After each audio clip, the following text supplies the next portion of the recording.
চাল ডাল দিতে হবে না। ওই গাছটা টান দিয়ে তুলে এনে যদি বাড়িতে রাখতে পারেন, বিষাক্ত সাপ ইন্দুর 18 বছরে বাড়িতে প্রবেশ করবে না। ওই গাছটা তুলে এনে যদি গরুর গলায় দিতে পারেন, গরুর দুধ সাপে খাবে না। কিন্তু টাকা দিয়ে কিনে নিলে কোনো কাজ হবে না। আপনাদের আল্লাহর কসম, আমার থেকে কিনে নিয়েন না, আমার মতো সাপুরিদের থেকে কিনলেও ঠকবেন। ওই জায়গায় থেকে উঠিয়ে নিয়ে আসেন।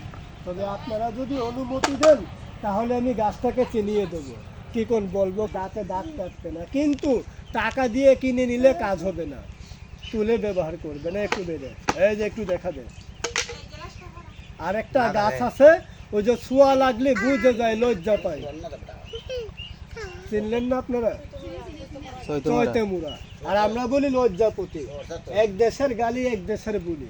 তবে চৈতেমুরা গাছ হয়তো তো দুই প্রকার, একটা লাল একটা সাদা। বার করে দেখাবো ভাই। হাঁপানি, শ্বাসকষ্ট, অ্যালার্জি, এজমা থাকবে না, সাপের বাতাস লাগবে না। চাল ধোয়ার পানি কি করেন আপনারা? অনেকে গরুরে খাওয়ায়। কবিরাজে বলবে, ডাক্তারও বলবে, ডাবের পানির থেকে 3 গুণ বেশি কার্যকারী চাল ধোয়া পানিতে।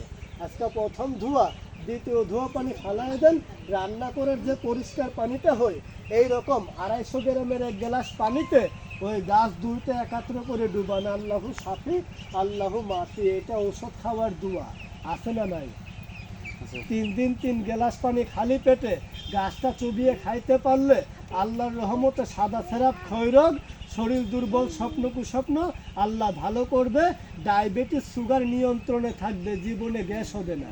5 টাকা 10 টাকা গ্যাসের বড়ি খান না বাবা, খাওয়া লাগবে না। চাল ধোয়া পানি খান। আমি গ্যারান্টি দেবো, 2 মিনিটে পেটের ব্যথা, 3 মিনিটে বুকের ব্যথা আল্লাহ ভালো করবে। তোলেন বা না তোলেন সেটা আপনাদের ব্যাপার, কিন্তু তুললে ইনশাল্লাহ